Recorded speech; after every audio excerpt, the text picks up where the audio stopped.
জয় হিন্দ। এই ক্লাসে তোমাদের সঙ্গে আলোচনা করব। এর আগে আমি একটা প্রশ্ন সেটের পূর্ববর্তী বছরে এসেছে তার 50টা প্রশ্ন করিয়ে দিয়েছি। 150টার মধ্যে 50 দুটো করে দুটো ভিডিও বানিয়েছি। 50টা একটা ভিডিও, 50টা আর একটা ভিডিও। আজকে এই বাকি 50টা প্রশ্ন তোমাদের সঙ্গে আলোচনা করব। এই রকম আলোচনা করেছিলাম এর আগের ভিডিওগুলোতে, তাই তোমরা যারা দেখোনি তারা দেখে নিও। আজকে বাকি যে প্রশ্নগুলো আছে 50টা, সেই প্রশ্নগুলো আলোচনা করব। ঠিক আছে? তোমরা যারা চ্যানেলে নতুন অবশ্যই চ্যানেলটা সাবস্ক্রাইব করে রেখো সিলেবাস ভিত্তিক ক্লাস পাওয়ার জন্য এবং এই রকম প্রশ্ন প্র্যাকটিস করার জন্য। ঠিক আছে? বেশ, তবে আমাদের প্রথম প্রশ্ন 101। 101 প্রশ্ন কি বলছে যে কোনটি সঠিক? কোনটি সঠিক?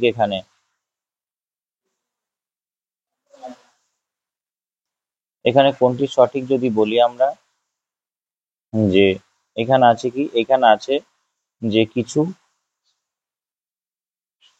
শব্দ দেয়া আছে, যেমন ইউরোপীয় ট্রান্সকন্টিনেন্টাল রেলওয়ে প্যারিস থেকে ইস্তাম্বুল, এটা সঠিক। B, trans Siberian railway Leningrad থেকে ভ্লাদিভস্টক। সি, ট্রান্স আন্দ্রে রেলওয়ে লেনিনগ্রাড থেকে ভালগোগ্রাদ। আর ওরিয়েন্ট এক্সপ্রেস প্যারিস থেকে ওয়ারেস। এখানে উত্তর হবে কোনটা? এখানে উত্তর হবে অপশন এ। অপশন এ, ইউরোপীয় ট্রান্সকন্টিনেন্টাল রেলওয়ে প্যারিস থেকে ইস্তাম্বুল পর্যন্ত আছে। এটাকে, এই ইউরোপীয় ট্রান্সকন্টিনেন্টাল রেলওয়েকে ওরিয়েন্টাল এক্সপ্রেসও বলা হয়ে থাকে। ঠিক আছে? ওরিয়েন্টাল এক্সপ্রেসও বলা হয়ে থাকে। Paris to luxury, Paris to Istanbul, যেটা প্যারিস আছে ফ্রান্সে আর ইস্তাম্বুল আছে টার্কিতে। ঠিক আছে? এটা একটা লাক্সারি ট্রেন সার্ভিস। বোঝা গেছে? ইউরোপীয় ট্রান্সকন্টিনেন্টাল রেলওয়ে প্যারিস থেকে ইস্তাম্বুল আছে, ওরিয়েন্ট এক্সপ্রেসও এর নাম। আর এটা প্যারিস থেকে Istanbul turkey luxury train service. Luxury মানে বিলাসবহুল একটা ট্রেন সার্ভিস, প্রায় দীর্ঘ বহু বছর ধরে এটা চালু আছে। ঠিক আছে? আর এইখানে যে কটা শব্দ দিয়েছে, যে ট্রান্স সাইবেরিয়ান রেলওয়ে লেনিনগ্রাড থেকে ভ্লাদিভস্টক নয়, ট্রান্স সাইবেরিয়ান রেলওয়ে রাশিয়াতে আছে।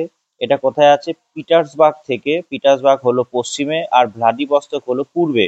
পিটার্সবার্গ পশ্চিম থেকে ভ্লাদিভস্টক পূর্ব পর্যন্ত আছে রাশিয়াতে। আর ট্রান্স আন্দ্রেয় রেলওয়ে লেনিনগ্রাড থেকে ভালগোগ্রাদ নেই, এটা আছে আন্দিস মাউন্টেন, অর্থাৎ দক্ষিণ আমেরিকায় আন্দিস মাউন্টেনের কাছাকাছি। আর্জেন্টিনা থেকে চিলি পর্যন্ত আছে। ঠিক আছে? ট্রান্স আন্দ্রেয় রেলওয়ে আর্জেন্টিনা থেকে চিলি পর্যন্ত আছে। বোঝা গেছে? এরপরে আমাদের 102 নম্বর প্রশ্ন, ধান উৎপাদনে জলবায়ুগত আদর্শ পরিবেশ কোনটি? ধান উৎপাদনে আদর্শগত জলবায়ু পরিবেশ অবশ্যই এখানে 100 সেমির বেশি বৃষ্টিপাত এবং 25 ডিগ্রির বেশি উত্তাপ প্রয়োজন, এই অপশনগুলো অনুযায়ী। ঠিক আছে? তাই এইখানে কোনো অপশনই সঠিক হবে না। এর অপশনটা হবে 100 সেমির বেশি বৃষ্টিপাত এবং 25 ডিগ্রি সেন্টিগ্রেডের বেশি উত্তাপ। 103, নিচে উল্লেখিত ভারতের মৃত্তিকাগুলির কোনটি লোহার আধিক্য হেতু অনুর্বর? লোহার আধিক্য হেতু সব থেকে অনুর্বর মাটি হলো আমাদের ভারতের ল্যাটেরাইট মাটি। এই ল্যাটেরাইট মাটি ভারতের কোথায় দেখা যায়? ল্যাটেরাইট মাটি ভারতের দেখা যায় পশ্চিমঘাট পর্বতের পশ্চিম ঢালে এবং এবং মেঘালয়ের কাছাকাছি অঞ্চলে, যেখানে সব থেকে ভারতের বেশি বৃষ্টিপাত হয় সেই জায়গাগুলোতে ভারতের সব থেকে বেশি ল্যাটেরাইট মাটি দেখা যায়। ল্যাটেরাইট মাটি একটা কি? ল্যাটেরাইট মাটি একটা পেডালফার মাটি। ল্যাটেরাইট মাটি একটা পেডালফার মাটি, যাতে কি থাকে বেশি? যাতে লোহার পরিমাণ বেশি থাকে। ঠিক আছে? কোথায় আছে আমি দেখাচ্ছি। ল্যাটেরাইট মাটি, এটা হলো পশ্চিমঘাট পর্বত। এই পশ্চিমঘাট পর্বতের পশ্চিম ঢালে আছে। ঠিক আছে? আর আছে, আমি যে ইয়েল এই নীল কালার করলাম, এটা হলো ল্যাটেরাইট মাটি অংশ, এখানে প্রচুর বৃষ্টিপাত হয়। আর আছে এখানে, এখানে যে মেঘালয়ের কাছে বৃষ্টিপাত বেশি হয় সেই জায়গাগুলোতে আছে। আমি আর একটু ভালো করে দেখাচ্ছি যে এই জায়গা বরাবর আছে। ঠিক আছে? বেশ, ল্যাটেরাইট মাটি একটা কি মাটি বললাম? পেডালফার মাটি। পেডালফার। বৃষ্টিপাত বেশি হয়। বৃষ্টিপাত বেশি হয় বলে পিএইচ এর পরিমাণ 7-এর, পিএইচ এর পরিমাণ 7-এর কম এটা একটা কি মাটি? অবশ্যই মনে রাখবে, আঞ্চলিক মাটি, জোনাল সয়েল। অঞ্চলের একটা জলবায়ু একে নিয়ন্ত্রণ করে, তাই এটাকে জোনাল সয়েল বলা হয়। যে মাটিতে একটা আঞ্চলিক জলবায়ু, আঞ্চলিক উদ্ভিদ বা আঞ্চলিক পরিবেশের উপর নির্ভর করে গড়ে ওঠে তাকে ল্যাটেরাইট মাটি, তাকে জোনাল সয়েল বলে বা আঞ্চলিক মাটি বলা হয়। যার উপর কোনো প্রভাব থাকে না তাকে বলা হয় অ্যাজোনাল। ঠিক আছে। আর আঞ্চলিক অঞ্চলের মধ্যে ধরে নাও এটা ভারত, এটা একটা জায়গা, এটা টোটালটা জায়গা, এইখানে একটা নির্দিষ্ট মাটি গড়ে উঠেছে অঞ্চলের জলবায়ুকে কেন্দ্র করে, এটা একটা আঞ্চলিক মাটি। এবার এর ভেতরে যদি কোনো আলাদা ছোট্ট জলবায়ু আলাদার জন্য, ছোট্ট করে আলাদা জলবায়ু আলাদার জন্য এইখানে যদি কোনো মাটি গড়ে ওঠে সেটা হবে ইন্টারজোনাল। অর্থাৎ আঞ্চলিকের ভেতরে ছোট্ট কোনো অঞ্চলে কিছুটা পার্থক্যের জন্য, কোনো বিশেষ পার্থক্যের জন্য যদি মাটি গড়ে ওঠে তাকে বলে অ্যাজোনাল। ঠিক আছে। আর যদি অন্য জায়গা থেকে আসে, যেমন পলিমাটি, আঞ্চলিক জলবায়ুর উপর কোনো নির্ভর করে না, তাই পলিমাটি একটা অআঞ্চলিক মাটি বা অ্যাজোনাল সয়েল। ঠিক আছে। তাহলে জোনাল সয়েলের মধ্যে ইন্টারজোনাল থাকবে, আর অ্যাজোনাল সয়েল কোনো জলবায়ু প্রভাব থাকবে না তার উপর। তাহলে মাটি কিভাবে ভাগ করা হয়? জোনাল, আজোনাল, আঞ্চলিক, এটা আঞ্চলিক, আর একটা হলো অআঞ্চলিক।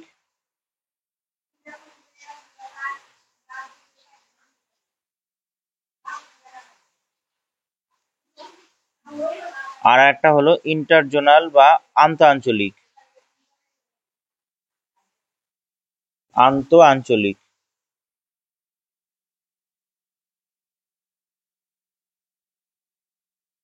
আন্তঃআঞ্চলিক।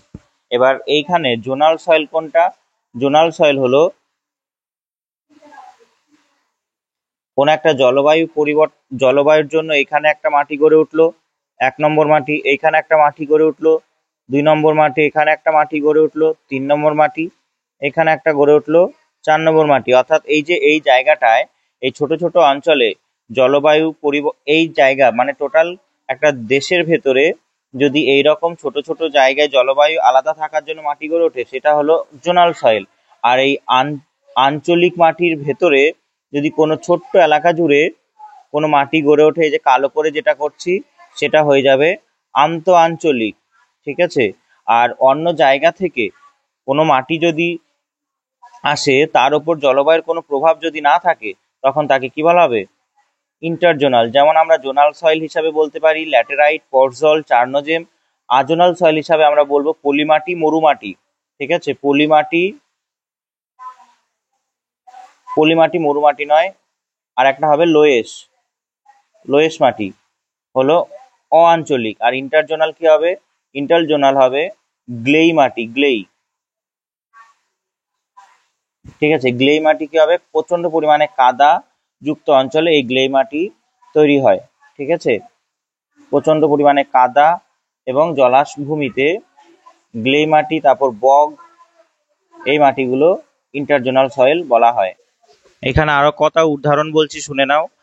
আন্তঃআঞ্চলিক মাটির মধ্যে গ্লে মাটি বা গ্লেই মাটি, তারপর বগ মৃত্তিকা, তারপরে হবে সোলানচাক মৃত্তিকা, তারপরে হবে রেনজিনাম মৃত্তিকা, তারপরে হবে সলোনেজ মৃত্তিকা। ঠিক আছে। আর বহিরাঞ্চলিক বা অ্যাজোনাল সয়েলের মধ্যে হবে পলিমাটি, লোয়েস মাটি বা রেগোসল লিথোসল। আর জোনাল মাটির মধ্যে হবে ল্যাটেরাইট মাটি, পর্জল মাটি, চার্নোজেম মাটি, চেস্টনাট মাটি, সিরোজেম মাটি মানে মরু মাটি, এই জিনিসগুলো।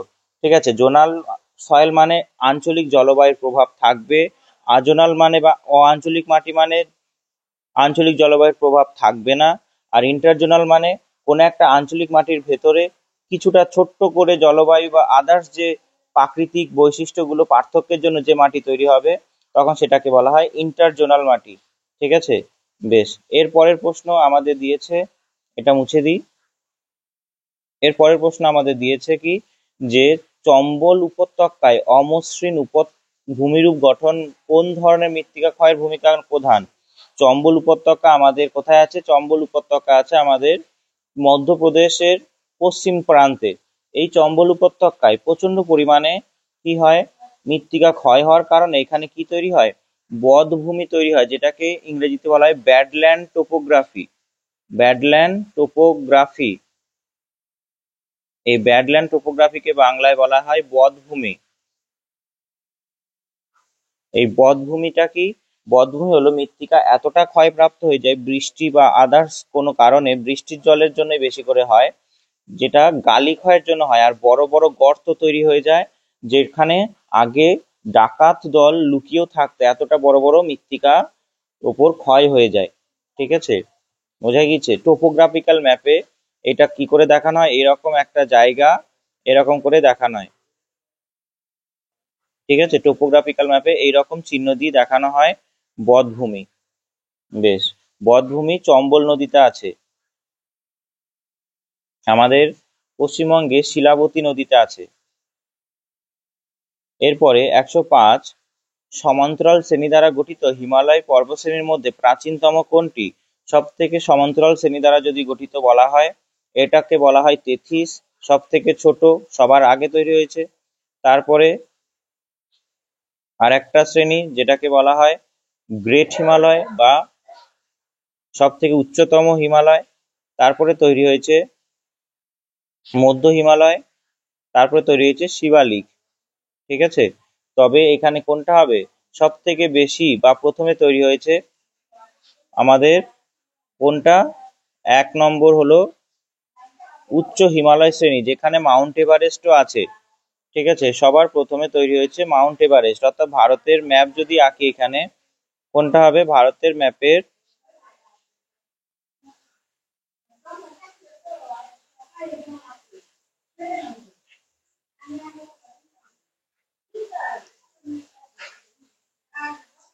এটা ভারতের পূর্ব অংশ যদি আমি বলি, ভারতের এই পূর্ব অংশে সবার উপরে আছে তেথিস, এখানে তেথিস বলতে পারি আমরা। ঠিক আছে, তারপরে আছে দ্য গ্রেট হিমালয়া, তারপরে আছে গ্রেট হিমালয়, পরে আছে, পরে তৈরি হয়েছে মধ্য হিমালয়, তারপরে তৈরি হয়েছে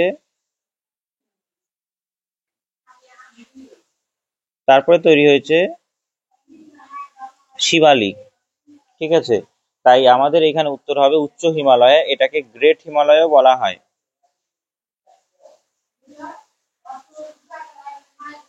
ঠিক আছে, বেশ। আর শিবালিক হিমালয় সব থেকে নতুন, শিবালিকটা কি হবে? নতুন হবে, শিবালিক পর্বত নতুন ভাবে তৈরি হয়েছে। আর সব থেকে পুরনো হলো উচ্চ হিমালয় শ্রেণী। 106, 1950 থেকে 1990 সালে খাদ্যশস্যের 3 গুণ বৃদ্ধি সত্ত্বেও ভারতে প্রকৃত অর্থে এখনো খাদ্যহীনতা সমস্যা থেকে মুক্ত হতে পারেনি। নিচে উল্লেখিত কোন কারণটি সঠিক? এখানে মনে রাখতে হবে যে সবুজ বিপ্লব কেবলমাত্র দেশের ক্ষুদ্র কিছু অংশের মধ্যে সীমাবদ্ধ, দরিদ্র মানুষের আয় অপেক্ষা খাদ্যের মূল্য বেশি, অন্য দানা শস্যের বদলে কেবল ধান ও গম বেশি মাত্রায় জোর দেওয়া হয়েছে, সবুজ বিপ্লবের ফলে দানা শস্য অপেক্ষা কেবল বাণিজ্যিক ফসলের উন্নতি ঘটেছে। এই প্রশ্নটা অনেকটা কনসেপচুয়াল প্রশ্ন, কোনটা ঠিক হবে তোমাদের মধ্যেও কনফিউশন হবে। আমার মতে এটা সবুজ বিপ্লব কেবলমাত্র দেশের ক্ষুদ্র কিছু অংশের মধ্যে সীমাবদ্ধ ছিল, এটা মোটামুটি ঠিক বলা যেতে পারে। ঠিক আছে, দেখো এ অপশনটা হতে পারে। ঠিক আছে, এই অপশনটা হতে পারে সাধারণভাবে, কিন্তু এইখানে বি অপশনটা আরেকবার পড়ো, বি অপশনটা মনে হচ্ছে সব থেকে বেশি কারেকশন লাগছে, যে দরিদ্র মানুষের যা আয় খাদ্যের মূল্য বেশি, এইটা কিন্তু দরিদ্র বা খাদ্যহীনতার একটা বেশি কানেকশন আছে। তাই আমি এখানে আমার উত্তরটা চেঞ্জ করলাম আরেকবার, যে আমি বি অপশনটা বলছি, অর্থাৎ বি হবে দরিদ্র মানুষের আয় অপেক্ষা খাদ্য মূল্যের দাম বেশি।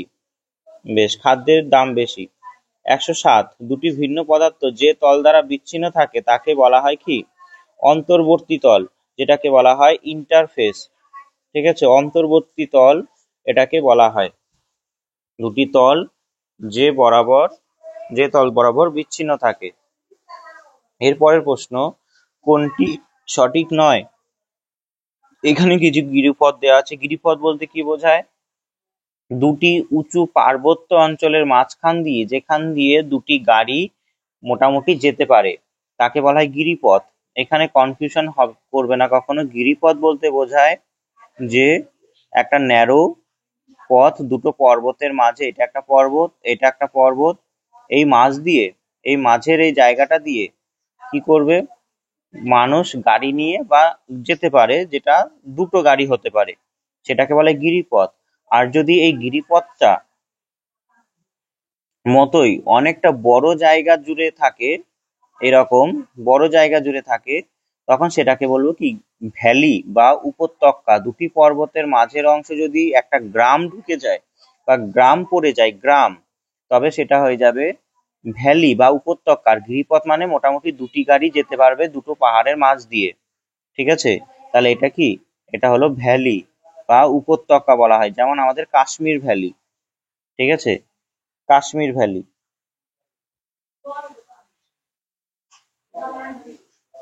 এরপরে এই গিরিপথ গুলো মেলাতে হবে আমাদের। এখানে গিরিপথ হিসাবে লনকলা, যেটা লাদাখে আছে, এটা ঠিকই বলেছে, লাদাখেই আছে।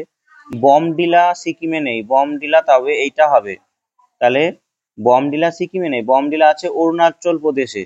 মানাগিরি পথ উত্তরাখণ্ডে আছে, আবার সিপিক্লাও হিমাচল প্রদেশেই আছে। তাই এ সি ডি কারেক্ট, আর বিটা হলো ইনকারেক্ট। তাই এখানে আমাদের বলেছে ইনকারেক্ট কোনটা সেটা খুঁজতে হবে। তাই কোনটা হবে ইনকারেক্ট? বমডিলা এটা কোথায় আছে? অরুণাচল প্রদেশে আছে। ঠিক আছে, অরুণাচল প্রদেশে আছে। এরপরে 109, নিম্নলিখিত কোন দেশটির সঙ্গে ভারতের সীমানা ক্ষুদ্রতম? এখানে নিম্নলিখিত যে দেশের মধ্যে ভারতের সীমানা ক্ষুদ্রতম তার মধ্যে আমাদের উত্তর হবে মায়ানমার। মায়ানমার। সবার থেকে বেশি যে পর্বত সীমানা আছে, আন্তর্জাতিক সীমানা, সেটা হলো বাংলাদেশের সঙ্গে।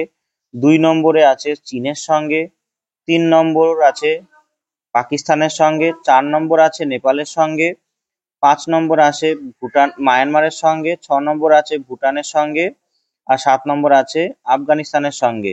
মনে রাখবে, বাংলাদেশ, চীন, পাকিস্তান, নেপাল, মায়ানমার, ভুটান, আফগানিস্তান। ঠিক আছে, 2-3 বার পড়বে, দেখবে মনে থেকে যাবে। বাংলাদেশ, চীন, পাকিস্তান, নেপাল, মায়ানমার, ভুটান, আফগানিস্তান। এরপরে আছে 110, নিম্নলিখিত কোনটি আন্দামান থেকে নিকোবরকে বিচ্ছিন্ন করেছে? আন্দামান থেকে নিকোবরকে বিচ্ছিন্ন করেছে 10 degree channel. 10 degree channel Andaman থেকে নিকোবরকে বিচ্ছিন্ন করেছে। 8 ডিগ্রি চ্যানেল করেছে মিনিকয়, লাক্ষাদ্বীপেরই একটা দ্বীপ। মিনিকয় থেকে মালদ্বীপকে আলাদা করেছে 8 ডিগ্রি চ্যানেল। চ্যানেল বলতে কি বোঝায়? সমুদ্র পথ। এটা একটা নির্দিষ্ট ভূখণ্ড, আর এটা আরেকটা নির্দিষ্ট ভূখণ্ড। এবার এর মাঝ দিয়ে যে সমুদ্রপথ, সরু সমুদ্রপথ, তাকে বলা হয় কি? চ্যানেল। যদি ভারতের দক্ষিণ অংশ আঁকি, তবে এখানে আছে শ্রীলঙ্কা, তাই তো? এই শ্রীলঙ্কার সঙ্গে ভারতের একটা চ্যানেল আছে, যেটাকে বলা হয় স্ট্রেট। এটা একটা স্ট্রেট, যেটাকে বলা হয় কি? Palk strait. Palk strait. Strait মানে ছোট্ট সমুদ্রপথ। স্ট্রেট মানে কি? ছোট্ট সমুদ্রপথ। আর যদি বড় সমুদ্রপথ হয়, ঠিক আছে, বড় সমুদ্রপথ হয়, আর একটা আঁকছি আমি, বড় সমুদ্রপথ যদি হয় তাকে বলা হয় কি? চ্যানেল।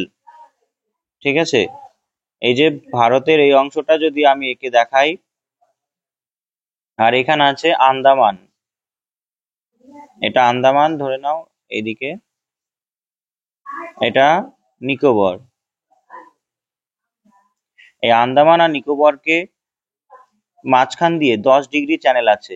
ঠিক আছে, এটা কি? 10 ডিগ্রি চ্যানেল। আর পার্ল স্ট্রেট মানে কি?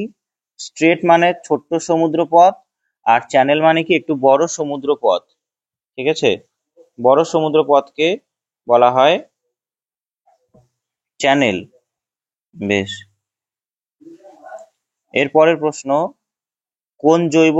কোনটি জৈব সংরক্ষণ কেন্দ্র? জৈব সংরক্ষণ কেন্দ্র মানে বলছে বায়োস্ফিয়ার রিজার্ভ, যেটাকে সাধারণভাবে বাংলায় বলা হয় জীবমণ্ডল সংরক্ষিত অঞ্চল। উত্তর হবে এখানে, উত্তর হবে মানস। মানস কোথায় আছে? মানস হলো একটা tiger reserve, UNESCO world heritage site বলা আছে। টাইগার প্লাস এলিফ্যান্ট এখানে সংরক্ষণ করা হয়, যেটা, ঠিক আছে, এটাই বায়োস্ফিয়ার রিজার্ভ। আর বাকিগুলো কানহা, কানহা বায়োস্ফিয়ার রিজার্ভ নয়, এটা মধ্যপ্রদেশে আছে টাইগার রিজার্ভ। দুদুয়া আছে উত্তরপ্রদেশে, আর বক্সা আছে টাইগার রিজার্ভ পশ্চিমবঙ্গতে। এখানে সবকটাই ন্যাশনাল পার্ক, কিন্তু শুধুমাত্র মানস যেটা টাইগার এবং এলিফ্যান্ট রিজার্ভ আছে সেটা বায়োস্ফিয়ার রিজার্ভও ঘোষণা করা আছে, ঠিক আছে, সেটা বায়োস্ফিয়ার রিজার্ভও ঘোষণা করা আছে। Buxa tiger reserve national park, তারপরে দুদুয়া উত্তরপ্রদেশে আছে ন্যাশনাল পার্ক, কানহা মধ্যপ্রদেশ আছে টাইগার রিজার্ভ ন্যাশনাল পার্ক।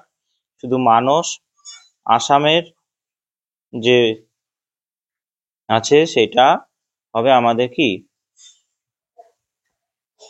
মানস ন্যাশনাল পার্কটা আসামে আছে, এটা বায়োস্ফিয়ার রিজার্ভ হিসাবে ঘোষণা করা আছে মার্চ মাসের, লিখে দিচ্ছি মার্চ মাসে,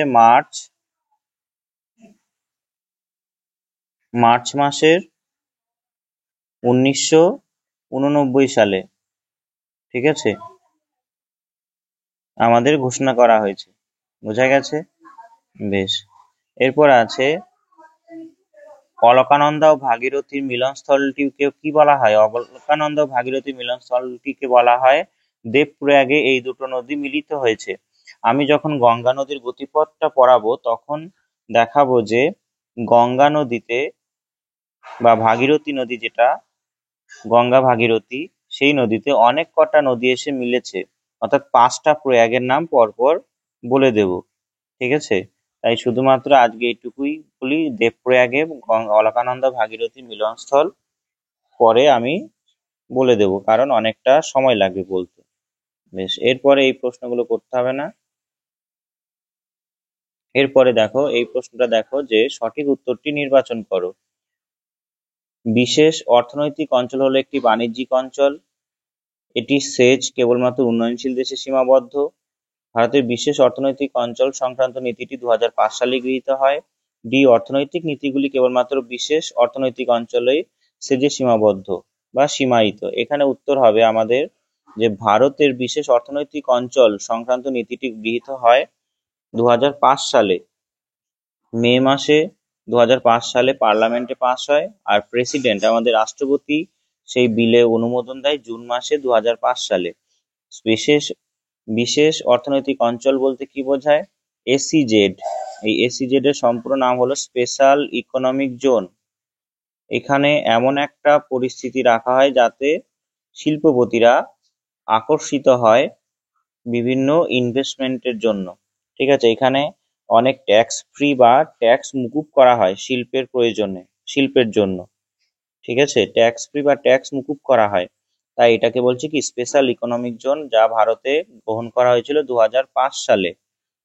সঠিক উক্তিটি কোনটি? এখানে কটা ব্যাখ্যা দিয়েছে, কোনটা সঠিক হবে বলতে হবে। দেখো, ছোটনাগপুর মালভূমিতে শিল্পায়নের বৈচিত্র্য দেখা যায়, এইটা মোটামুটি ঠিক হচ্ছে। সিংভূমে আকরিক লোহা সঞ্চিত রয়েছে জামশেদপুরের পূর্বে, এটা ভুল, জামশেদপুরের পূর্ব নয়, জামশেদপুরের অন্যদিকে আছে, যেটা এই সিংভূম আকরিক লৌহ সঞ্চিত রয়েছে জামশেদপুরের পূর্বে নয়, এটা আমি বললাম, এটা ভুল হবে, এইটা পূর্বে না হয়ে হবে দক্ষিণ পশ্চিমে, সাউথ ওয়েস্টে রয়েছে, ঠিক আছে, তাই এটাও ভুল হয়ে গেল।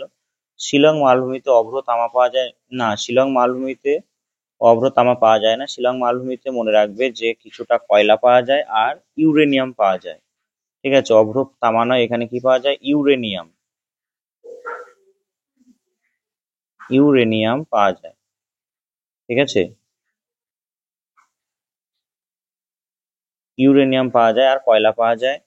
আর ডি অপশন বলছে ঝরিয়া কয়লা খনি জামশেদপুরের উত্তরে অবস্থিত, ঝরিয়া কয়লা খনি জামশেদপুরের উত্তরে অবস্থিত, এইটা, এই অপশনটা ঠিক মনে হচ্ছে। তবে দুটো অপশন আমাদের ঠিক মনে হচ্ছে, কিন্তু একটা কারেকশন করতে হবে, ঠিক আছে? তাই আমাদের কারেকশন যদি করতেই হয়, তখন আমাদের যেটা এক্স্যাক্ট বোঝাচ্ছে, জিওগ্রাফিক্যাল লোকেশন যেটা এক্স্যাক্ট বোঝাচ্ছে, সেইটা আমাদের টিক মারতে হবে। এই ছোটনাগপুর মালভূমিতে শিল্পায়নের বৈচিত্র্য দেখা যাচ্ছে, এটা একটা কোয়ালিটেটিভ, ঠিক আছে, গুণগত মান দেখাচ্ছে। ভারতের অন্যান্য জায়গায়ও শিল্প আছে, তাই ছোটনাগপুর মালভূমিতে শিল্প বৈচিত্র্য দেখা যায়, সেটা আমরা চোখে দেখে বলছি বা নির্ণয় করছি। কিন্তু ঝরিয়া কয়লা খনি জামশেদপুরের উত্তরে অবস্থিত, এটা একটা এক্সাক্ট লোকেশন বোঝাচ্ছে। তাই আমরা সব থেকে বেশি করে কারেকশন করব ডি কে। তাই আমরা এখানে উত্তর কোনটা করব? ডি। ঝরিয়া কয়লা খনি জামশেদপুরের উত্তরে অবস্থিত। এও সঠিক হবে, কিন্তু এটা একটা কি গুণগত ভ্যালু, গুণগত ভ্যালু বলছি, গুণগত মান, ঠিক আছে। কিন্তু ঝরিয়া কয়লা খনি জামশেদপুর উত্তরেই অবস্থিত, একবারে কারেকশন বা কারেক্ট ভ্যালু, এটা কারেক্ট কথা। তাই আমরা ডি করলাম। বেশ। 121, বিশেষ অর্থনৈতিক অঞ্চলের উদ্দেশ্য হলো, বিশেষ অর্থনৈতিক অঞ্চল বলতে বোঝায় এসিজেড, যেটা একটু আগেই করলাম, ঠিক আছে। এসিজেড যাকে বলা হয় স্পেশাল ইকোনমিক জোন। তাই এখানে কি হবে? বৈদেশিক বাণিজ্যকে লাগু করা এইখানকার মূল উদ্দেশ্য, ঠিক আছে, বৈদেশিক বাণিজ্যকে লাগু করা। 122, সঠিক উক্তিটি কোনটি? সঠিক উক্তিটি এখানে হবে যে ডাব্লিউটিও এর প্রধান কার্যালয় কোপেনহেগেনে আছে। না, ডাব্লিউটিও এর কার্যালয় কোপেনহেগেনে নেই। ডাব্লিউটিও এর কার্যালয় আছে আমাদের কোথায়? সুইজারল্যান্ডের জেনেভাতে।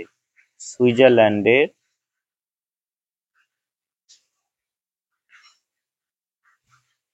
সুইজারল্যান্ডের জেনেভা। তাই এটা ভুল হয়ে গেল। ডাব্লিউটিও প্রতিষ্ঠিত হয় 1995 এর 1 জানুয়ারি। এটা ঠিক হবে, এটা ঠিক হবে, কারণ 1 জানুয়ারিতেই এটা তৈরি হয় ডাব্লিউটিও, যেটা সারা পৃথিবীতে দেশের সঙ্গে দেশের বাণিজ্যিক চুক্তি সম্পাদনে নিয়ন্ত্রণ করে, মানে বাণিজ্যকে নিয়ন্ত্রণ করে। ডাব্লিউটিওর সম্পূর্ণ নাম হলো ওয়ার্ল্ড ট্রেড অর্গানাইজেশন। এর কাজ হলো বাণিজ্যিক সম্পাদন যাতে ঠিকঠাক চলে তার দেখাশোনা করা, ঠিক আছে। এর আগের নাম কি ছিল? এর পূর্ববর্তী নাম ছিল গ্যাট। গ্যাট নাম ছিল এর পূর্ববর্তী নাম, ঠিক আছে। গ্যাটের সম্পূর্ণ নাম কি? গ্যাটের সম্পূর্ণ নাম ছিল general agreement on tariffs and trade. এর সম্পূর্ণ নামও লিখে দিচ্ছি, জেনারেল এগ্রিমেন্ট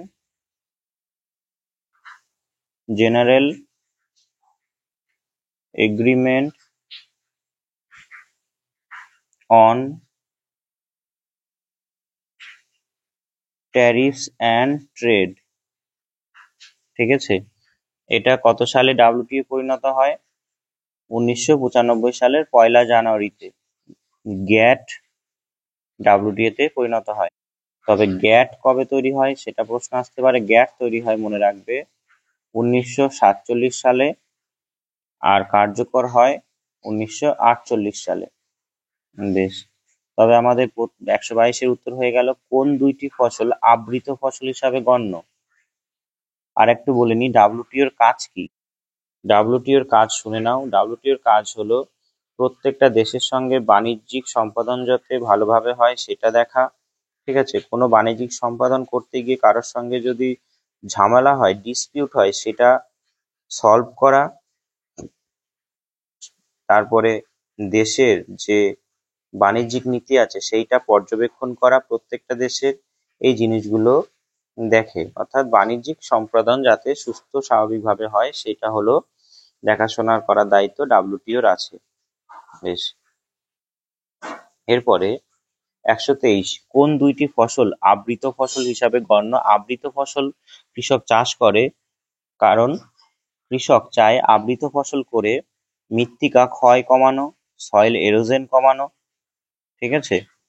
মৃত্তিকাতে ফার্টিলিটি বাড়ানো বা উর্বরতা বাড়ানো, সয়েল এরোশন কমানো, ফার্টিলিটি বাড়ানো, এই দুটো মূল উদ্দেশ্যেই এই আবৃত ফসল চাষ করা হয়। আর এখানে সয়েল ফার্টিলিটি ভালো বাড়বে কালো ছোলা ও বাদাম চাষ করলে, কারণ এগুলো কি লেগুমিনাস লেগুমস জাতীয় ফসল। এরা কি করে, এদের যে রুটসে রুটসে কি থাকে, এদের রুটসে থাকে রাইজোবিয়াম বলে ব্যাকটেরিয়া। সেগুলি কি করে, বাতাস থেকে নাইট্রোজেন, যেটা গাছের সব থেকে গুরুত্বপূর্ণ পুষ্টি মৌল, সেটা কি হয়, ফিক্সেশন করে। রুটস বাতাসে নাইট্রোজেনকে ফিক্সেশন করে, ঠিক আছে, নাইট্রোজেন স্থিতিকরণ করে। বোঝা গেছে? তাই এটা কি আবৃত ফসল নামে পরিচিত। আবৃত ফসল বলতে বোঝায় যেটা সয়েল এরোশন কমাবে এবং ফার্টিলিটি বাড়াবে। এর মধ্যে কালো ছোলাও বাদাম হবে। 124, ভারতের নতুন কৃষিজ পরিকল্পনা 2000 সম্পর্কে কোনটি সঠিক নয়? কোনটি ঠিক নয়? এখানে কি বলছে, কৃষিক্ষেত্রে ব্যক্তিগত সেক্টর লগ্নিকরণ উৎসাহ প্রদান, এটা ঠিক আছে, এটা ঠিক আছে। ঠিক নয় বের করতে হবে। WTO চুক্তির প্রণয়নে যদি কোনো প্রতিকূল প্রভাব পড়ে তখন চাষিদের সুরক্ষিত করা হবে, এটাও ঠিক আছে। এক রাজ্য থেকে অন্য রাজ্যে কৃষিজ দ্রব্য স্থানান্তরের সীমাবদ্ধতা আরোপ করা হবে, এইটাও দেখে মনে হচ্ছে ভুল, ঠিক আছে, কারণ এরকম সীমাবদ্ধতা আরোপ করার কথা বলেনি। তারপরে আছে মূল্যের হ্রাস বৃদ্ধিতে চাষিদের সুরক্ষা দেওয়া, এটা ঠিক হবে। তাই এখানে আমাদের উত্তর কোনটা হবে, যে উত্তর হবে আমাদের যে এইটা ঠিক নয়। তাই এক রাজ্য থেকে অন্য রাজ্যে দ্রব্য স্থানান্তরের সীমাবদ্ধতা আরোপ করা, এটা আমাদের উত্তর। অর্থাৎ এখানে কি বলেছে, কোনটা ঠিক নয় সেটা বের করতে হবে। বেশ। 125, ভারতের সবুজ বিপ্লব কোন স্থানটিতে সফল হতে পারেনি? এখানে মনে রাখবে কোন স্থানটিতে সফল হতে পারেনি, বিপাশা উপত্যকা, সিন্ধু নদীর উপত্যকা, তাই এখানে সফল হয়েছে। কাবেরী উপত্যকা আছে দক্ষিণ ভারতে, কাবেরী নদীকে এত ফসল উৎপাদন হয় বলে তাই কাবেরীকে দক্ষিণ ভারতের গঙ্গা বলা হয়। আর একটা দক্ষিণ ভারতের গঙ্গা নামে পরিচিত নদী, সেটা হলো গোদাবরী। গোদাবরী হলো দৈর্ঘ্যের দিক থেকে দক্ষিণ ভারতের গঙ্গা। এখানে বলে রাখি, গোদাবরী দৈর্ঘ্যের দিক থেকে বড় দক্ষিণ ভারতে, তাই গোদাবরী দক্ষিণ ভারতের গঙ্গা। আর কাবেরী ফসল উৎপাদন হয় ভালো, তাই দক্ষিণ ভারতের গঙ্গা। যেমন করে গঙ্গার দুই সাইডে প্রচুর ফসল উৎপাদন হয়, তাই গঙ্গা সঙ্গে তুলনা করে কাবেরীতে ফসল উৎপাদন হয় বলে একে দক্ষিণ ভারতের গঙ্গা বলা হয়, ঠিক আছে। কাবেরী উপত্যকাতে হয়েছে সবুজ বিপ্লব। শতদ্রু উপত্যকাও আছে সিন্ধু নদীতে, অর্থাৎ সিন্ধু নদীর দুই উপনদী, যে উপনদীগুলো আছে, ঝিলাম, চেনাব, রাবি, বিয়াস, সাতলুজ, ঠিক আছে। এখানে মনে রাখবে নদীর যে সিকোয়েন্সটা আমি এঁকে দিচ্ছি, ঝিলাম,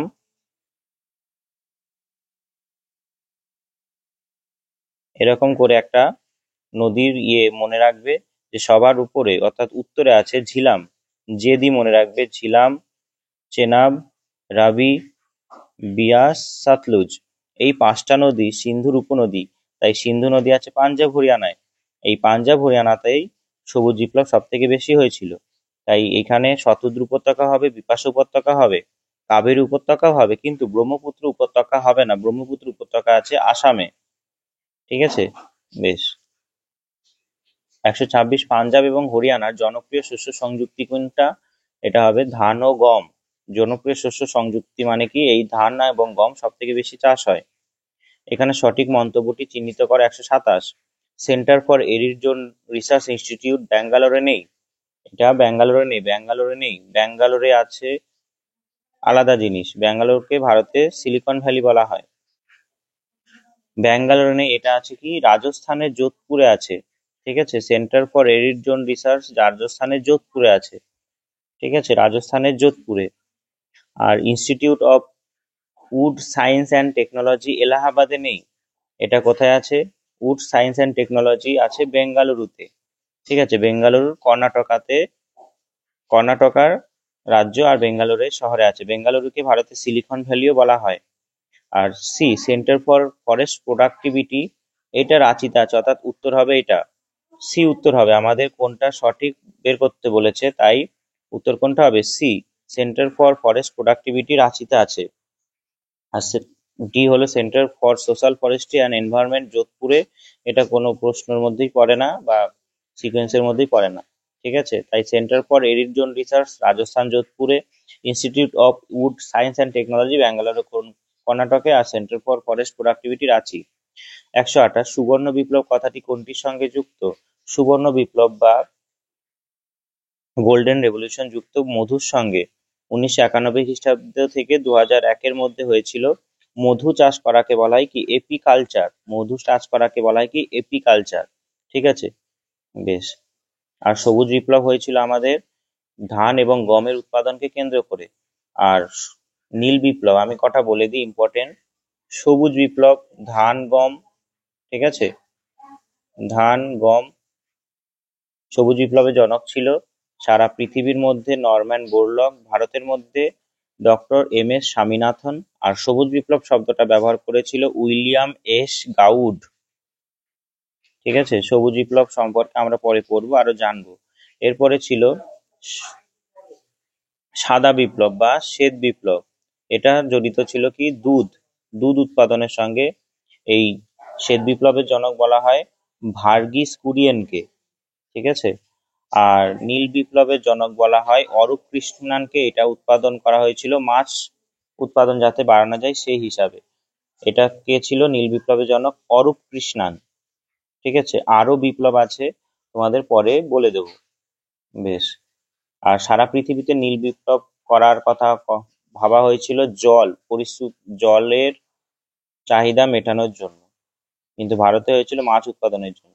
জয়ন্তিয়া পাহাড়ের ঢালে যে বৃষ্টিপাত হয় তাকে কি বলা হয়? জয়ন্তিয়া পাহাড়ে যে বৃষ্টিপাত হয় তাকে বলা হয় শৈলক্ষে বৃষ্টিপাত। শৈলক্ষে বৃষ্টিপাত কেমন করে হয়?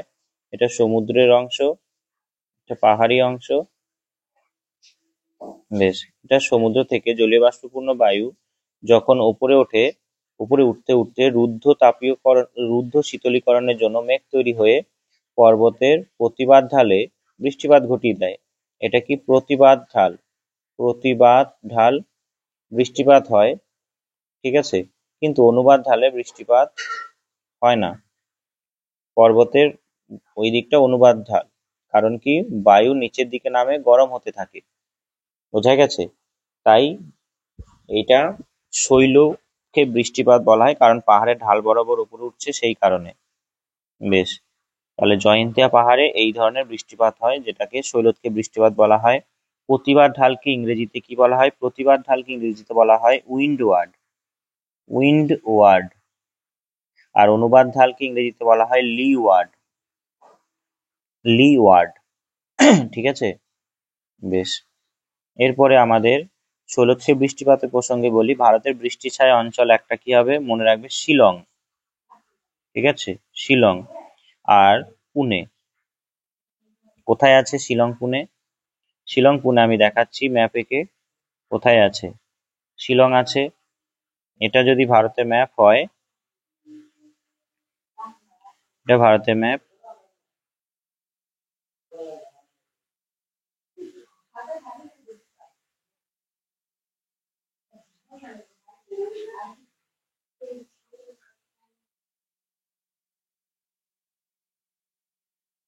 এটা ভারতের ম্যাপ। এবার এইখানে এখানে তিনটে পর্বত আছে, একটা গারো, খাসি, জয়ন্তিয়া। ঠিক আছে, গারো খাসি জয়ন্তিয়া। গারো খাসি জয়ন্তিয়ার এই অংশটা হলো মৌসিনরাম চেরাপুঞ্জি। এখানে পৃথিবীর সব থেকে বেশি বৃষ্টিপাত হয়। তার ঠিক উল্টো দিকে এখানে আছে শিলং, যেখানে পৃথিবীর এক ভারতের একটা বৃষ্টি ছায়া অঞ্চল। এটা হলো শিলং বৃষ্টি ছায়া অঞ্চল, আর এটা হলো মৌসিনরাম, মৌসিনরাম। ঠিক আছে, আর পশ্চিমঘাট পর্বত কোথায় আছে? পশ্চিমঘাট পর্বত আছে, এটা পশ্চিমঘাট পর্বত। এই পশ্চিমঘাট পর্বতের পশ্চিম ঢালে বৃষ্টিপাত হয় মুম্বাইতে, এখানে মুম্বাইতে বৃষ্টিপাত হয়। ঠিক আছে, কিন্তু পূর্ব ঢালে বৃষ্টিপাত হয় না, তার কারণ দক্ষিণ পশ্চিম মৌসুমী বায়ু এই দিকটা ধাক্কা লাগে না। তাই এখান দিয়ে যখন দক্ষিণ পশ্চিম মৌসুমী বায়ু যায় মুম্বাইতে বৃষ্টিপাত হয়, তেমনি এখান দিয়ে যখন যায় তখন মৌসিনরামে বৃষ্টিপাত হয়। 1100 সেমি বৃষ্টিপাত হয় মৌসিনরামে, সারা পৃথিবীর মধ্যে বেশি। আর শিলংয়ে হয় 300 সেমি। মুম্বাইতে হয় 350 সেমি বৃষ্টিপাত মোটামুটি, আর পুনেতে হয় মাত্র 150 সেমির কম, 150 সেমিরও কম। ঠিক আছে, ধরে নাও 100 সেমি। তাই এগুলো কি বৃষ্টির ছায়া অঞ্চল। বেশ, এরপরে 130 পেজ। উত্তর থেকে দক্ষিণ পর্যন্ত নিম্নোক্ত পর্বতশ্রেণীর সঠিক ক্রমটি লেখো। এটা ভারতের ম্যাপ দেখবে তোমরা। সবার দক্ষিণে আছে নাল্লামালাই পর্বত, ঠিক আছে, সবার দক্ষিণে আছে নাল্লামালাই পর্বত, তারপরে আছে জাভেদি, তারপর আছে নীলগিরি, তারপর আছে আনাইমালাই। আমি বলে দিই, নীলগিরি পর্বতের সর্বোচ্চ শৃঙ্গ হলো দোদাবেতা। নীলগিরি পর্বতের সর্বোচ্চ শৃঙ্গ মনে রাখবে দোদাবেতা, দোদাবেতা। ঠিক আছে। আর আনাইমালাই পর্বতের সর্বোচ্চ শৃঙ্গ হলো আনাইমুদি। এটা হলো পশ্চিমঘাট পর্বতের সর্বোচ্চ শৃঙ্গ। ঠিক আছে, আনাইমালাই পর্বতের আনাইমুদি হলো পশ্চিমঘাট পর্বতের সর্বোচ্চ শৃঙ্গ। বেশ। এরপরে 131 প্রশ্ন, মাটিতে ধৌত প্রক্রিয়াকরণ কারণ কি? মাটিতে ধৌত প্রক্রিয়াকরণ হয় কারণ জল দ্বারা দ্রবীভূত পদার্থ অপসারিত হয়। বেশ। 132, সাবানা উদ্ভিদের বড় রকমের ধ্বংসের কারণ কি? সাবানা উদ্ভিদের বড় রকমের কারণ হলো বনভূমিকে চারণভূমিতে পরিণত করা। 133, বাগিচা ফসল যে শ্রেণীভুক্ত সেটা কি হবে? বাগিচা ফসল হলো সাধারণত এক ফসলি হয়। ঠিক আছে, এক ফসলি হয় বাগিচা ফসল। এক ফসলি বলতে বোঝায় কি, যে একটা ফসলই চাষ হবে। আর হর্টিকালচার বলতে কি বোঝায়?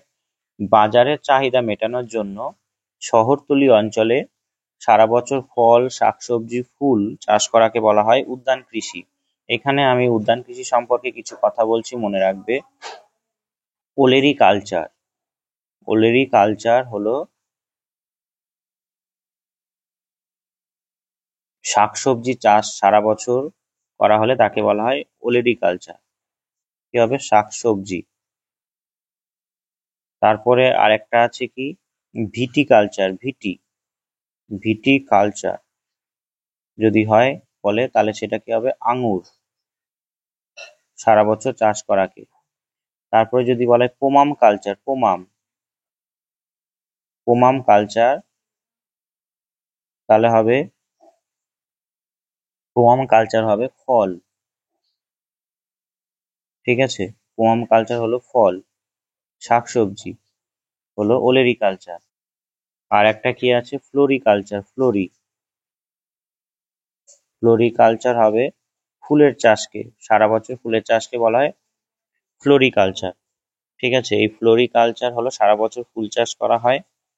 আর আরো আছে, এই যে উদ্যান কৃষি, এই হর্টিকালচার বলছে আমেরিকায় ট্রাকে করে নিয়ে যায় বলে উদ্যান কৃষিকে আমেরিকায় কি বলা হয়? ট্রাক ফার্মিংও বলা হয়। এর অপর নাম হর্টিকালচারকে ট্রাক ফার্মিংও বলা হয়। ট্রাক ফার্মিং, ছোট ছোট ট্রাকে করে নিয়ে যায় বলে। ঠিক আছে। তারপরে যদি বলা হয় ভিটিকালচার, ভিটিকালচার তো বললাম।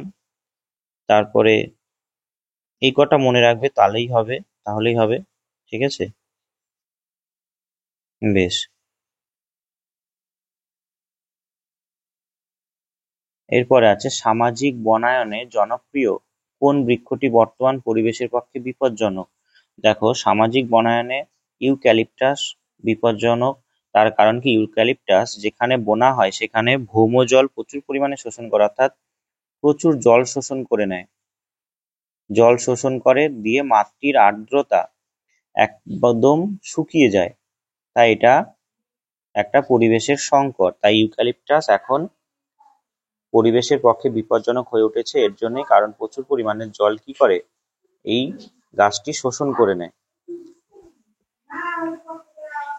গাছ কিন্তু জল প্রচুর শোষণ করছে, তাই সেই কারণে এটা পরিবেশের জন্য বিপজ্জনক। কৃষি সমাজে জনসংখ্যার চাপের মান নির্ণয় কোন সূচককে উৎকৃষ্ট বলে ধরা হয়?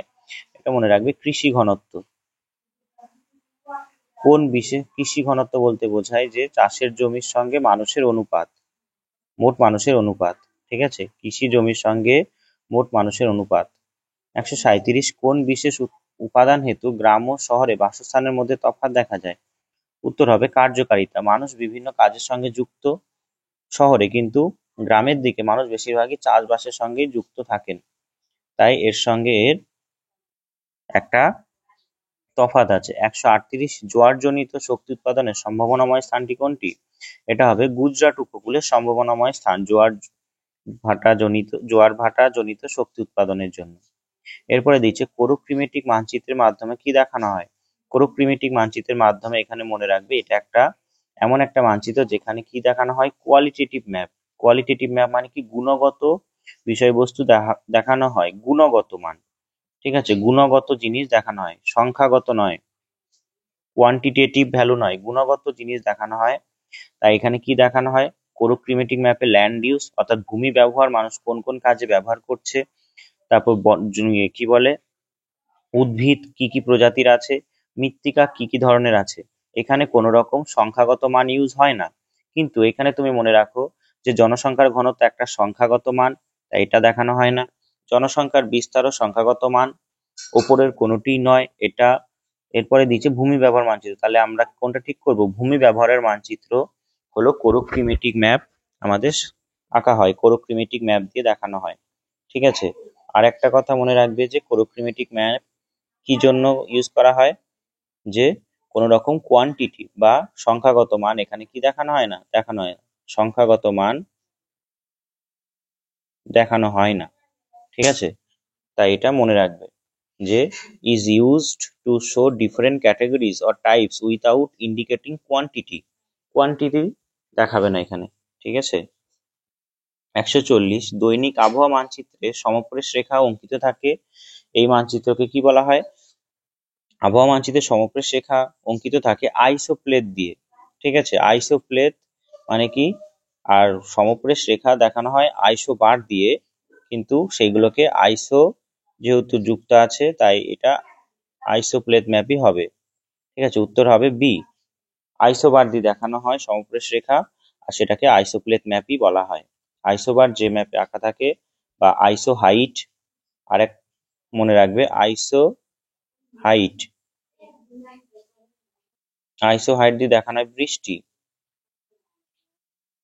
ঠিক আছে, আইসো বাথ দিয়ে দেখানো হয় সমুদ্রের জলের গভীরতা, সমুদ্রের জলের গভীরতা। আইসো নেভ দিয়ে দেখানো হয় মেঘ, সমপরিমাণ মেঘ। ঠিক আছে, আইসোথার্ম, আইসোথার্ম কি হবে? উষ্ণতা। বোঝা গেছে? এই কটা মনে রাখবে। আর ক্লোরোপ্লেট ম্যাপ দিয়ে আমরা কি দেখাই? জনসংখ্যার ঘনত্ব দেখাই। কোরোক্রিমেটিক ম্যাপ আগে হলো, আর কোরোস্কিমেটিক ম্যাপ এখানে একটা নতুন, সেটা কি দেখানো হয়? সেটা সিম্বল দিয়ে দেখানো হয়। সিম্বল যেমন সিম্বল ডট, সার্কেল এবং ট্রায়াঙ্গেলস দিয়ে আমরা কোনো সংখ্যাগত মান এখানে দেখাই। ঠিক আছে, সংখ্যাগত মান মনে রাখবে। কোরোস্কিমেটিক ম্যাপ দিয়ে আমরা কি দেখাই? সংখ্যাগত মান। ঠিক আছে, অর্থাৎ কোরোস্কিমেটিক কিছুটা কোয়ান্টিটেটিভ ভ্যালু দেখাবে, সংখ্যাগত মান দেখাবে, কিন্তু কোরোস্কিমেটিক টোটালি, সরি এখানে আমি আরেকবার বলে দিই, এখানে যে কোরোক্রিমেটিক ম্যাপ দিয়েছে এটা টোটালি কোয়ালিটেটিভ, গুণগত জিনিসই দেখাবে। ঠিক আছে, আর কোরোস্কিমেটিক কিছুটা দেখাবে কি দিয়ে? কোয়ান্টিটেটিভ ভ্যালু বা সংখ্যাগত মান দিয়ে দেখাবে। ঠিক আছে, তাই এটা মনে রাখবে।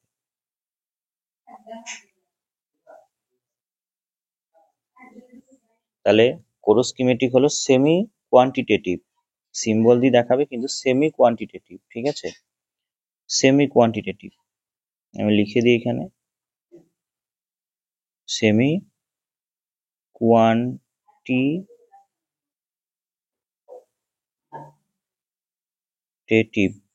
Semi quantitative. আর এখানে ক্লোরপ্লেট ম্যাপটা টোটালি কোয়ান্টিটেটিভ। ঠিক আছে, কোয়ান্টিটেটিভ। আর আইসোপ্লেট মানে কি বোঝালাম? যে সমান জায়গাগুলোকে যে রেখা দ্বারা চিহ্নিত করা হয়। আর কোরোক্রিমেটিক হলো কোয়ালিটেটিভ, কোয়ালিটেটিভ, যেটা একটু আগে আমরা বললাম। ঠিক আছে, এই যে কোরোক্রিমেটিক ম্যাপের বৈশিষ্ট্য। বেশ, এরপরে 141 যদি ভূবৈচিত্র সূচক মানচিত্রের নম্বর 76 হয় তবে তার স্কেলটি কোনটা হবে? এটা হবে 1:10 লক্ষ হবে এর আরএফ। ঠিক আছে, এটা হলো আরএফ, রিপ্রেজেন্টেটিভ ফ্র্যাকশন। এই একটা দিয়ে চিহ্নিত করা হয় আমাদের মানচিত্রের দূরত্ব, সেমি। ঠিক আছে, এই এক হলো মানচিত্রের দূরত্ব, আর এই 10 লক্ষ হলো কি? ভূমিভাগের দূরত্ব, ভূমির দূরত্ব। মানচিত্রের দূরত্ব ভূমির দূরত্বের অনুপাতকে RF বলা হয়। 1,00,000 সেমি সমান 1 কিমি। তাই এখানে কি বোঝাচ্ছে? এটা বোঝাচ্ছে কি 1 সেমি ভূমিতে 10 কিমি, 1 সেমি মানচিত্রে 10 কিমি ভূমিতে বা ভূপৃষ্ঠে। ঠিক আছে, এটাকে মিলিয়ন শিটও বলা হয়। এই মানচিত্রকে মিলিয়ন শিটও বলা হয়। বোঝা গেছে? একে কি বলা হয় বললাম? Million sheet. ঠিক আছে, আর এইখানে যেটা দিয়েছে তাহলে এটাকে কি বলবো? মিলিয়ন শিট বা 4 ডিগ্রি শিট। ঠিক আছে, আমি লিখে দিচ্ছি, এটা 4 degree sheet. 4 degree into 4 degree, অর্থাৎ অক্ষাংশ দ্রাঘিমার বিস্তার 4 ডিগ্রি থেকে 4 ডিগ্রি। এটা হলো মিলিয়ন শিট, কারণ 1 মিলিয়ন সমান 10 লক্ষ। 10 লক্ষ আছে বলে RF 1:10 লক্ষ RF আছে বলে এটা মিলিয়ন শিট বলা হচ্ছে। এই যে এটা হলো কি শিট? এটা হলো ডিগ্রি শিট। এটা কি? Degree sheet. এটা ডিগ্রি শিট। আর এটা হলো ইঞ্চি শিট। এরকম যদি থাকে তাহলে এটা ইঞ্চি শিট। এর RF এর এর মানচিত্র নাম্বার হয় 73A/1। এটা যেহেতু ডিগ্রি শিট, এটার সরি আমাদের এখানে ভুল হয়েছে, এখানে যে 76A হয়, তবে উত্তর হবে এটা। বড় মিস্টেক হয়ে গেছে, এখনই বুঝতে পারলাম আমি। এটা হবে উত্তর এইটা। ঠিক আছে, যে ভূবৈচিত্র সূচক মানচিত্রে 76A হলে তবে এটা হয়, তাহলে এই মানচিত্র 76A হবে এর নাম্বার। আর এর নাম্বার একটা নাম্বার হবে, 76 হবে শুধু। ঠিক আছে, আর এইটার মানচিত্রের নাম্বার হয় 73A61, এইরকম নাম্বার হবে। ঠিক আছে, এটাকে বলা হয় নতুন সিরিজ শিট। বেশ, প্রথমটা একটু ভুল হয়ে গেছিল, তাই ঠিক করে নেবে। তাই কোনটা হবে? 76A হয় তবে তার স্কেলটি কোনটা হবে? এটা হবে 1:2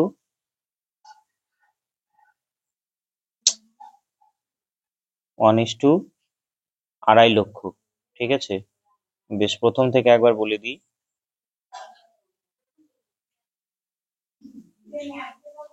আরেকবার বলে দিই, তাহলে ক্লিয়ার হয়ে যাবে।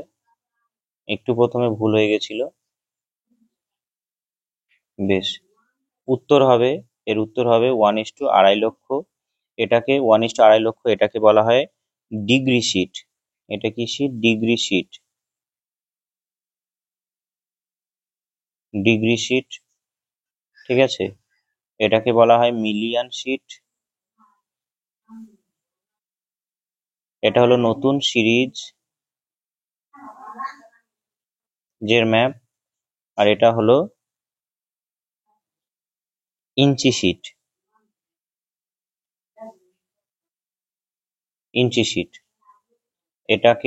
এটার যে মানচিত্রের যে নাম্বার, এটার মানচিত্রের নাম্বার হবে 73A/1, এরকম। বোঝা গেছে? এখানে অক্ষাংশগত বিস্তার হবে 15 মিনিট ইন্টু 15 মিনিট। এটার নাম্বার হবে, আমরা কোশ্চেনে দেখতে পাচ্ছি 73A। এর অক্ষাংশগত বিস্তার কত হবে? এর অক্ষাংশগত বিস্তার হবে 1 ডিগ্রি ইন্টু 1 ডিগ্রি। বেশ, এরপরে 1:10 লাখ। এটার নাম্বার হবে শুধুমাত্র একটা নাম্বার। এটার অক্ষাংশগত বিস্তার হবে 4 ডিগ্রি ইন্টু 4 ডিগ্রি। আর এটার অক্ষাংশগত বিস্তার হবে 7.5। আর এটার নাম্বার কি হবে? 73A6/1, এরকম নাম্বার হবে। ঠিক আছে, বেশ, 142 কোন ভূবৈচিত্র্য সূচক অঞ্চলটি মিলিয়ন সিটের অন্তর্গত? তবে এখানে আমরা করলাম মিলিয়ন সিটের অন্তর্গত যদি হয় 4 ডিগ্রি ইন্টু 4 ডিগ্রি হয়, তাহলে একটু উত্তর হবে কত? 4 ডিগ্রি ইন্টু 4 ডিগ্রি অক্ষাংশ এবং দ্রাঘিমা।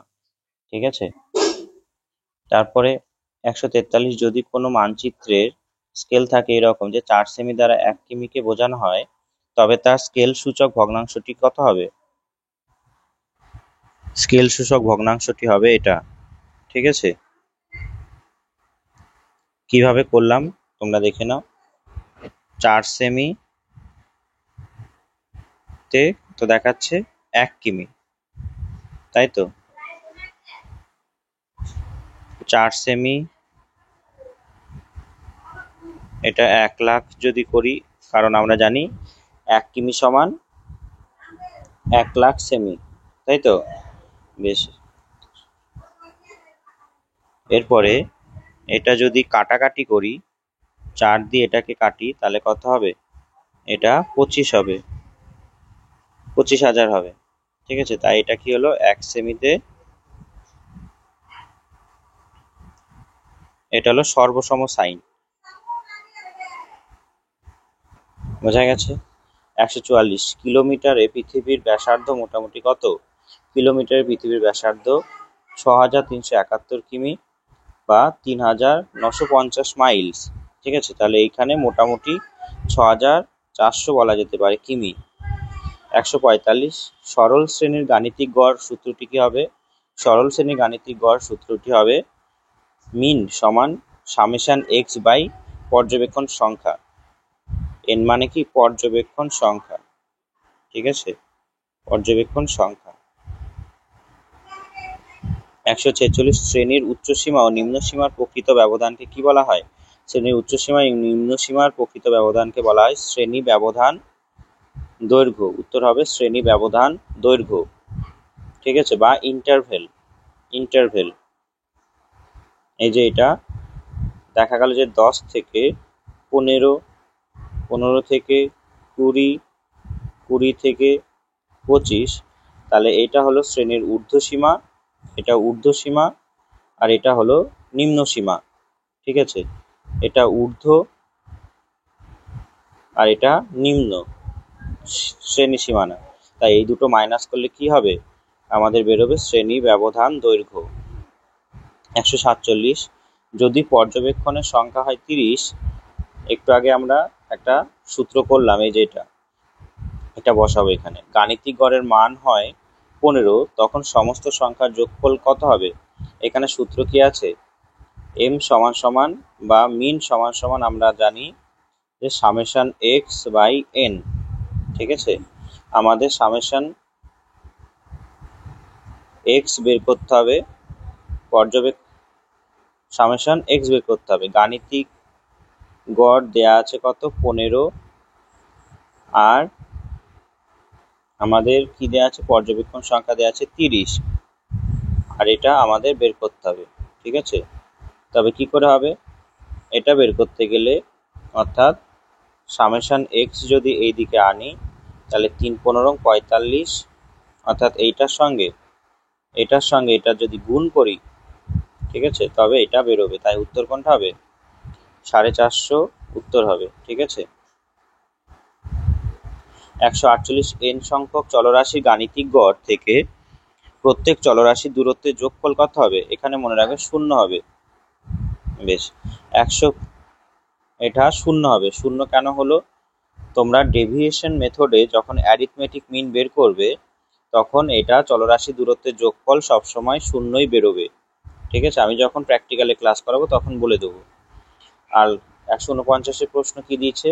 এর মধ্যমা বের করতে দিয়েছে। মধ্যমা বের করার জন্য এইগুলোকে সংখ্যা মানে কম থেকে বেশিতে সাজাতে হবে। আমি সাজিয়েছি, এটা 1 নম্বর, এটা 2 নম্বর, এটা 3 নম্বর, এটা 4 নম্বর, এটা 5 নম্বর, এটা 6 নম্বর অবস্থানে আছে। ঠিক আছে, এগুলো অবস্থান এদের। তবে এখানে আমাদের সূত্র কি? n বাই n+1 বাই 2, তাহলে কি হবে? কতগুলো সংখ্যা আছে? 6, আর 1, 2 দিয়ে ভাগ করলে কত হবে? 3.5, তাহলে 3.5টা তো আমরা আর করতে পারি না, তাই আমাদের কি করতে হবে, তাই আমাদের 4 নম্বরটা দেখতে হবে আর 3 নম্বরটা দেখতে হবে। এর মাঝামাঝি হলো আমাদের মধ্যমা, তাহলে 4 নম্বর আর 3 নম্বর যদি বসাই, 4 নম্বর হলো 10 আর 3 নম্বরটা হলো 8, তাহলে 2 দিয়ে ভাগ করলে কত বেরোবে, 9, তাই উত্তর কোনটা হবে, 9। ঠিক আছে, মধ্যমা এটা। আর লাস্ট বলেছে নিচের উল্লেখিত তথ্য সংগ্রহের জন্য কোন পদ্ধতির উদ্দেশ্যমূলক তথ্য লাভ সহায়ক, কোনটা হবে সব থেকে ভালো। আমাদের যদি ডেটা সংগ্রহ করতে হয় অবজেক্টিভ ডেটা, ঠিক আছে, অবজেক্টিভ ডেটা মানে কি হ্যাঁ না এরকম, তাহলে আমাদের কি করতে হবে, একটা প্রশ্নমালা তৈরি করতে হবে, কোশ্চেনিয়ার তৈরি করতে হবে, তবেই আমরা ভালো করে সার্ভে করে আসতে পারবো। ঠিক আছে, তবে আমাদের 150টা প্রশ্ন ছিল, কমপ্লিট হয়ে গেল। এরপরে আরেকটা প্রশ্নপত্র আনবো, সেখানে 150টা থাকবে, তোমাদের 3টে ক্লাসে কভার করে দেবো। আর এইভাবে এক্সপ্লানেশন করবো প্রত্যেকটা প্রশ্ন। তোমাদের কি সুবিধা হবে এটা করলে, তোমরা খুব সহজেই বুঝতে পারবে কেমন প্রশ্ন দিচ্ছে, আর তোমাদের তার সঙ্গে সঙ্গে প্র্যাকটিসও হয়ে যাবে। ঠিক আছে, তাই তোমরা ক্লাসগুলো ফলো করো, তোমাদের অনেকটা প্রস্তুতি সুবিধা হবে। ঠিক আছে, আমি ক্লাসও করাই, যেখানে টপিক ওয়াইজ সিলেবাস ভিত্তিক ক্লাস করাই, হাতে অনেক সময় কম, তাই যতটা সম্ভব তোমাদের সমস্যার সমাধান করার চেষ্টা করব। তবে দেখা হচ্ছে পরের ভিডিওতে, আজকের জন্য এইটুকুই। ভালো থাকবে। জয় হিন্দ, জয় ভারত।